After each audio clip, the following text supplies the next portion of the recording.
Okay, yeah, let's jump over into something. I'm going to ask you guys. I'm going to start this subject with a question.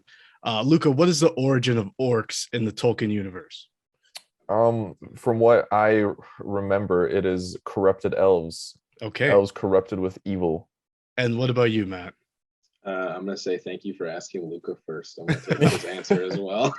Okay, so you're both right when it comes to Thanks, Luca. Appreciate it. the current Tolkien verse and also the films, Mhm. but originally that wasn't the case.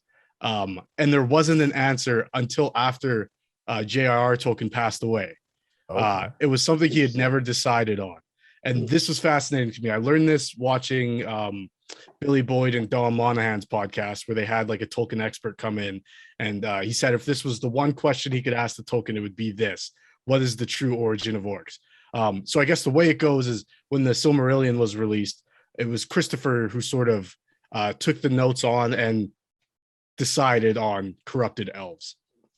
But this historian or this Tolkien, his name is Corey something, I can't remember. But this guy's insane, by the way. He has a podcast where each episode he does one page of Lord of the Rings and just dissects it. They're like on 150 episodes and they just reached like they've barely left Rivendell.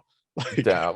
yeah, Wow. yeah, like this, yeah. He's got like his whole university is like dedicated to uh writing and stuff. Anyways, so I find this fascinating because the what he sort of talked about this Corey, he was saying, you know, it makes sense if they're corrupted elves for one generation, maybe two. We get into the whole nature versus nurture conversation. But if you know the orcs have no free will and they're Sauron's puppets, what about their children? Like if orcs reproduce, would their children not be born with free will? Like it gets very philosophical, but it makes you question, like, yeah, that is kind of not a plot hole, but it's not really explained why that's not the case. And so we wanted clarification on that. But one of the original ideas for orcs was that they're not organic beings at all. Like they're not, they're created, they're not, or how would it, they're made, they're not created, I guess. Like they're not birthed. So they're almost like constructs, sort of like in D&D, like they're made of mud. And we sort of get that a little bit in the movie where we Hmm. see like them pulling the orcs out of the mud and they're just sort of like fully formed. But I always perceive that as like they're pulling dead elves out of the ground and like they're undead elves. When I was a kid, that's what I thought that scene was. But I love this idea of orcs and uruk-hai being like constructs. They're not real beings. They're just like created with the will of Sauron already influencing them. I think maybe if that was the case, we wouldn't get the meats back on the menu scene because that shows some agency there. But most other things with orcs and the conversations they have, like in the films, they are pretty just like robotic, which made me think like, oh, I've actually seen this sort of concept before. And I think about Star Wars, like the droid army opposed to something like, you know, the stormtroopers. It's easier to have Jedi slicing droids that can be PG. But as soon as they're cutting dudes down, it's like, whoa, this, you know, that's why Revenge of the Sith's got to have a PG-13 rating because, you know, we're getting clone troopers on Jedi and Jedi on Jedi fights. So, and, you know, we see this like throughout the medium of fantasy where, oh, you know, like this one dark being has brought this army of demons or this army of constructs or this army of droids, whatever the case is. And I just think it's fascinating that like that opens itself up to a certain storytelling where we can focus on the humanity of our protagonists and like the hero factions, but also it takes away from. There's a beautiful scene in I think it's Two Towers where Sam and Frodo. It's like the potato scene, and then they see the elephant come in, and then a guy gets killed right in front of them, and like I think he gets yeeted off the elephant or something. And they're sort of like staring at him, and Sam's staring at him for a while. And I guess in the book, it's sort of narrated through Sam's thoughts, like, you know, what was his, like, he's a person the same way I am. You know, why did he choose to do this? Is he truly evil or was it his environment? In the movie, that's more sort of Faramir, uh, you know, voicing those things. But anyways, I've been rambling. What are you guys' thoughts on, I guess I want to call this concept droid armies, but construct armies. Let's go with you first, Luca. What are your thoughts just on that concept? I mean, it's recurring in fantasy sci-fi. As soon as you were talking about that theory, what came to my mind was like Warhammer 40K, because that's actually orcs in Warhammer are like a Fungus. fungus or something, Yeah. right? Yeah, okay. um, but like it's funny that you mentioned like droid armies, or like sort of armies without any humanity, like just goons you can destroy any number of without having any moral dilemmas. Right. I don't remember the last time I like read a book with that trope on it, like, because for example, everything we've done, ruminated on, like all these fantasy books, none of them have that really, Right, aside from exactly. like the bone shard daughter, borderline, but like not Yeah. even there, like not even. Well, and that's a fascinating thing too, is that from an outside perspective within that universe, one might feel that way, as if Mhm. they are a construct army. But when we get more in depth to those characters, it's like, oh, they're not. And then what is Yeah. that? So I've been killing all these people. Like, Mhm. you know what I mean? So like as a concept, I understand it, and it's been very well developed and used in like sci-fi fantasy especially, but I feel like it's sort of played out at this point. Like I don't like to see it as often anymore. Like I don't mind it, like if you have like a race of evil creatures that are just evil, so like we don't have no moral dilemmas. I don't mind, I don't hate that as like a concept, but I feel like storytelling has evolved a bit more, especially in these genres that are like newer, um, where we can like have these moral dilemmas and have more gray characters, and we don't have to have a hero that's like morally the epitome of good anymore. We can just have like complicated humans that we follow. So I don't love to see it, I have to say. Fair enough. And what are your feelings, Matt? Um, I'm like, I have a bit of a mixed history with this kind of a trope because my parents were really strict with video games I was allowed to play when I was younger. Okay. And so I could sell certain video games on this trope, basically. Wow. Okay. So, like, playing Halo for the first time, like Halo reached my first Halo game. It was because, Mom, I'm not killing people. I'm killing aliens. Oh, And she's like, okay. And like the original Star Wars Battlefront games, it was, I'm not killing people. I'm killing droids in right. this one level that I've Yeah. decided to show you. But like, I agree that it's definitely been used more to try and like highlight the good nature of your main characters, or like to just show a real contrast of these are your good guys, these are your bad guys. These guys, the bad guys, they can die. You can Yeah. kill every single one of them. You probably won't feel any real remorse. It's just a thing. It's like a chore that the hero or main characters have to go through. It's not a big deal.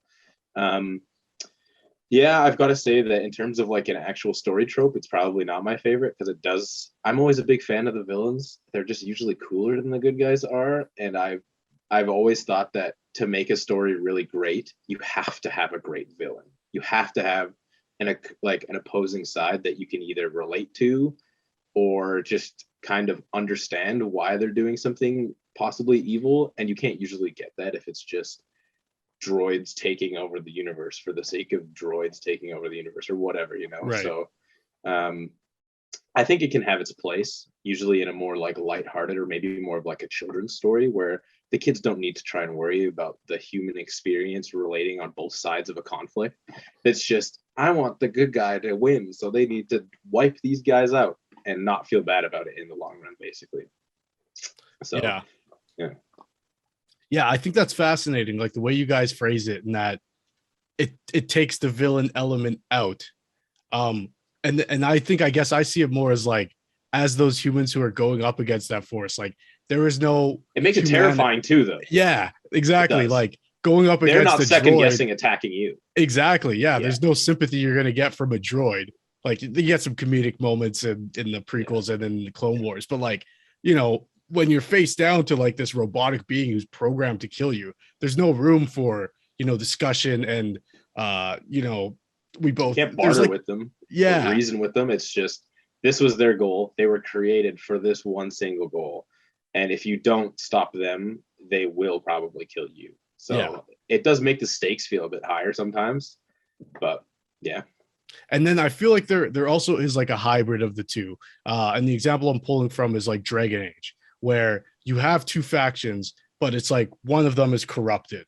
So they've sort of lost their humanity, but in the same way they still are human. And I guess you could even apply the same thing to like zombie, somebody like Walking Dead or any sort of zombie apocalyptic event where like they are still people, but they've changed so far past what made us, have a binding sort of relationship that, you're more removed.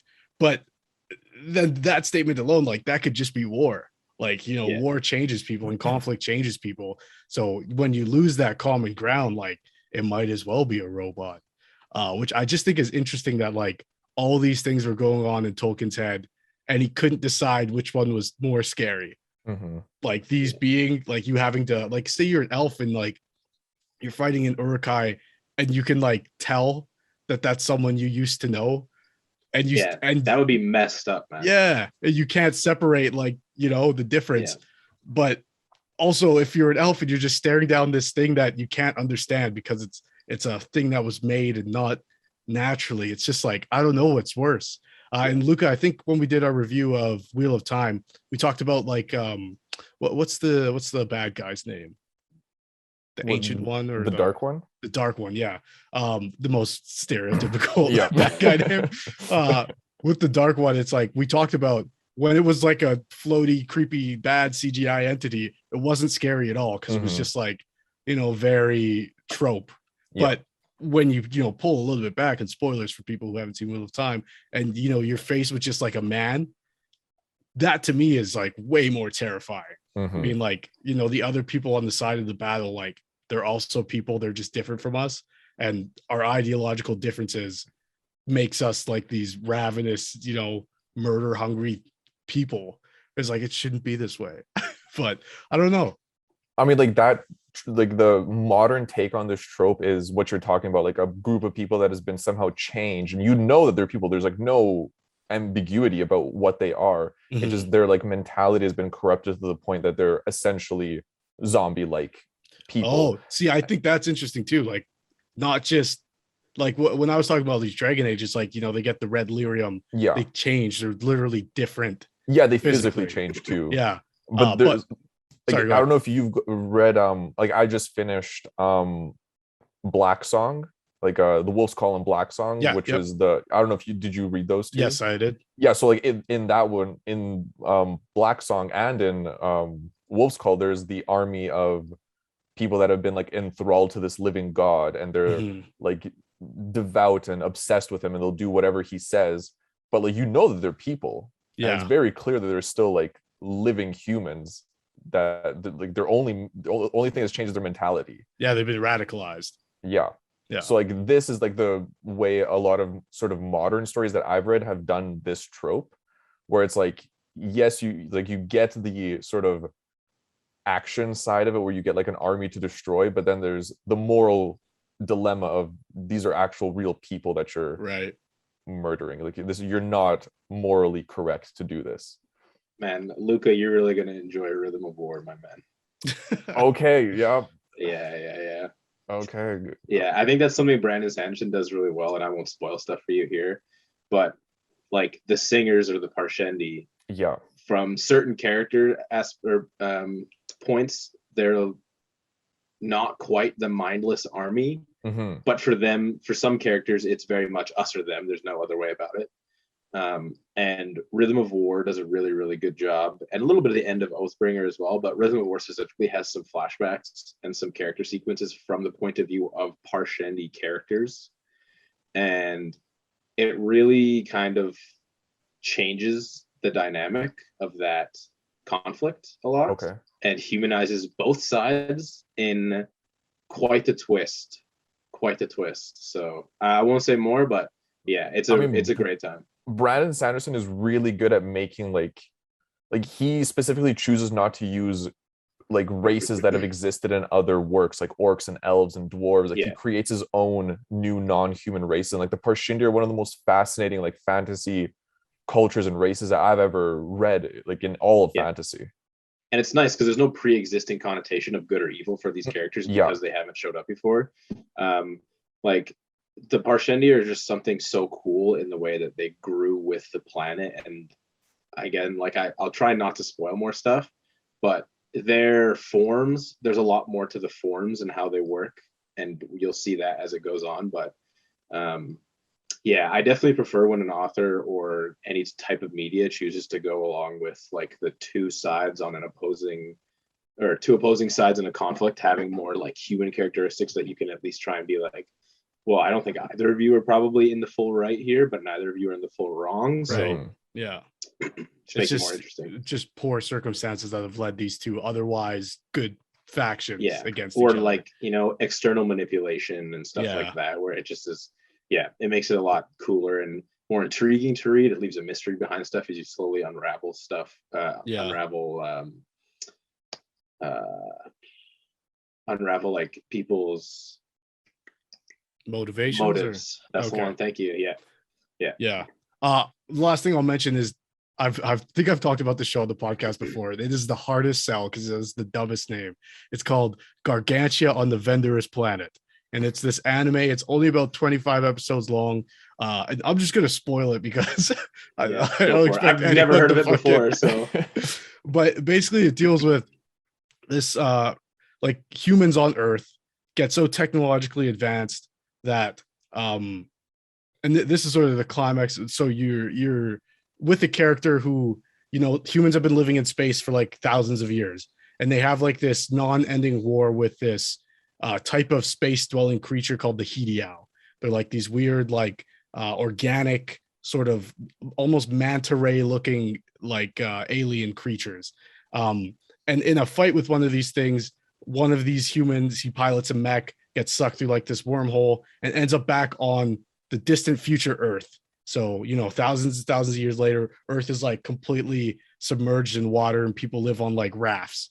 And so, you know, he's trying to like get back to his space colony, and he sees in the water of the now Earth this same sort of manta ray creature. And the Earth people are like, oh, we live in peace with them. We call them whale squids. You know, they don't bug us, we don't bug them. But he can't help himself from wanting to fight them because, you know, generations of being at war with these people. But you learn that the reason why this is happening is because there was two factions of humanity when the Earth was dying that said we will use technological advancement to survive in space, and another race of people that said we will, you know, physically change our bodies enough to the point that we can survive in space or survive on this dying Earth. And so there's like a very great reveal where you see like a character become one of these whale squid type beings. And so you learn that like it's not, you know, alien race versus the far-flung humans. It's just humans still fighting against each other. It's like this beautiful, tragic moment of like, oh wow, yeah, we really can't escape this fucking cycle. Dude, that show sounds amazing. Yeah, I'm sorry if I spoiled it. It's okay. It's okay. But like, wow, that's a great twist. Yeah, it's still a really good show and it's fun. It's really well animated and stuff. So you should check it out if you feel so inclined. But I will throw the reins over to you here, Matt. What do you got for us today? Okay, today the topic I brought with was favorite trilogies in media. Ooh. Because I just finished for the first time watching the new 2011, 2012, 2014.